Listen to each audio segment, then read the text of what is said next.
Welcome to Frosh Softball Screencast. I'm your host, Coach Bob the Tomato. Yes, indeed, that is my handle. I use it on my Instagram accounts as well. So let's get started. This is issue number 1.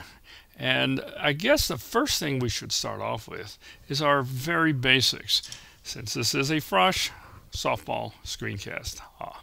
Okay, so the first thing I want everyone to know is what our assignments are on a defensive side. What do we do when a ball's hit? And that can be summarized with 3 basic letters.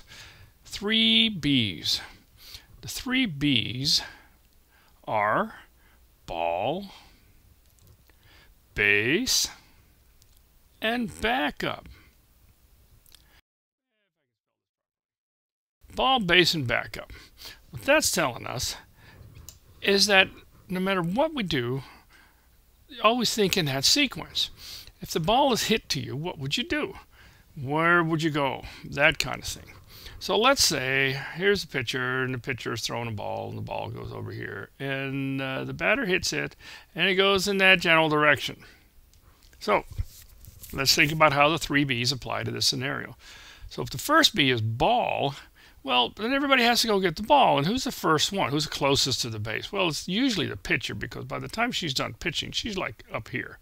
So she's going to try and get the ball and go out to get it. And, you know, chances are she's going to fail because it's coming by her too quickly. Third base goes second. Of course, it depends on how hard the ball is hit. But we also have other defenders. We've got a shortstop trying to get it. We've got a left fielder who's trying to back up the shortstop. And we may even have a catcher or a center field backing up the left fielder. Now our rule is you go for the ball first.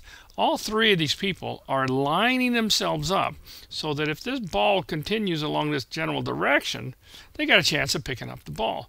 If the one in front of them fails, they're backup position.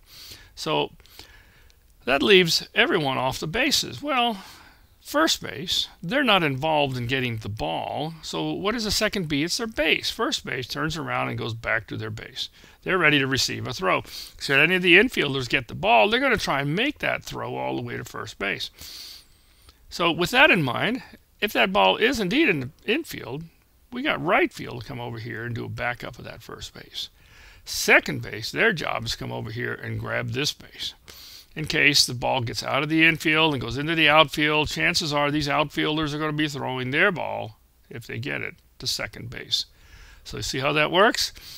First, you go for the ball. Second, you go to a base. Third, you go to a backup.